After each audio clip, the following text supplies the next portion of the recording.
ନିଜର ଦୋଷକୁ ଅନ୍ୟ ମଥାରେ ଲଦି ଦେଇ ତୁମେ କଣ ଭାବିଛ ଶାନ୍ତିରେ ବଞ୍ଚିବ ଏ ଧରାମ ଧରିତ୍ରୀ ବକ୍ଷରେ? ଆଲୋ ବୁଢାଟି ହେଲାଣି ଆସିକି ଏଇ ବୟସରେ ତୁ ଆସିଛୁ ପ୍ରେମ ପୁରୁଷ ଶାସ୍ତ୍ରରେ। ଆଲୋ ତ ମୁହଁକୁ ଟିକେ ଲଜ୍ଜା ଲାଗୁନି? ଲଜ୍ଜା ଯେତେ ଶୀଘ୍ର ପାରୁଛୁ ଆମ ରାଜପୁରୀ ମଧ୍ୟରୁ ଚାଲି ଯା ପରା କହୁଛି।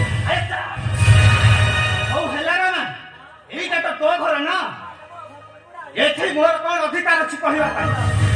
ହେଲେ ଯିବା ସମୟରେ ଗୋଟାଏ ପଦ କହିଦେଇ ଯାଉଛି, କହିବୁ ତୁ ଯିଏ ଅନ୍ୟ ପାଇଁ ନିନ୍ଦା କଥା ଚିନ୍ତା କରିଥାଏ ଦିନ ଆସିବ ତାକୁ ଦିନେ ସେଇ ନିନ୍ଦା କଳଙ୍କ ପଥରେ ଚାଲିବାକୁ ପଡିଥାଏ।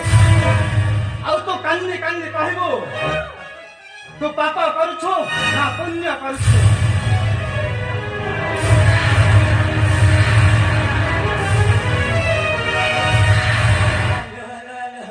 ଆଲୋ ଏ ବୁଢା ମତେ କହିଗଲା